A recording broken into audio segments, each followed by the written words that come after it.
Hi, this is Dr. Nida with Keys of Health. I started Keys of Health with the hopes of educating people about their bodies and empowering them to reclaim their health, hence the tagline, Your Keys of Health Back in Your Own Hands.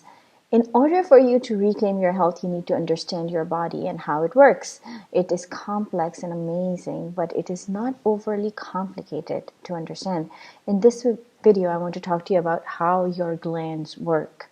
Your glands are part of your endocrine system. Think of it like a communication network in the body. You have glands in your body which make hormones. Hormones deliver messages through the blood.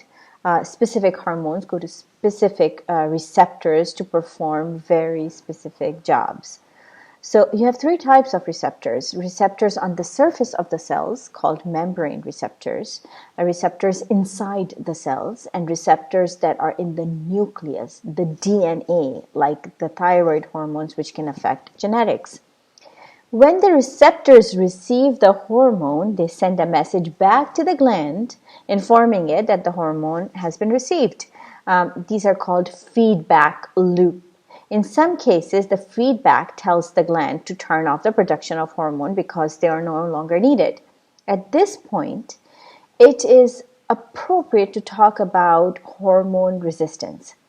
I have discussed with you in the previous videos about insulin resistance. There is also estrogen resistance, testosterone resistance, cortisol resistance, and thyroid resistance. This will all come together for you in a moment, hopefully. Receptors play a very important role. They're actually protecting your body from excessive production of a hormone, and that's what resistance is. Sometimes there is a miscommunication in the body and glands begin to produce too much hormones. That's when the receptors put up a resistance to protect the body from this excessive hormone production.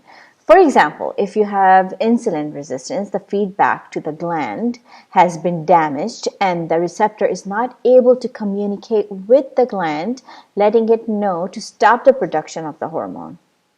So a simple communication system has been disrupted and has become complicated.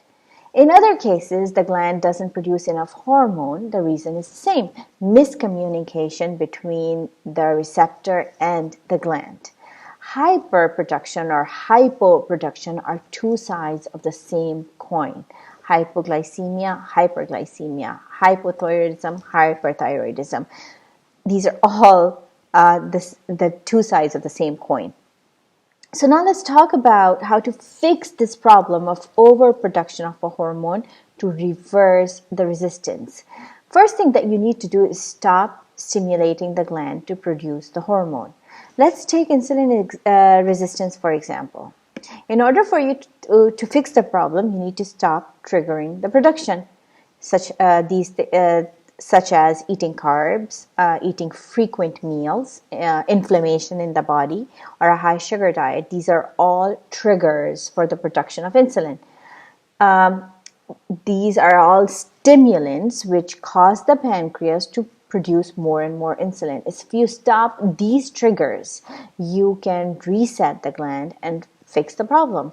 This is all a very simplified understanding, of course, but in reality, this is it.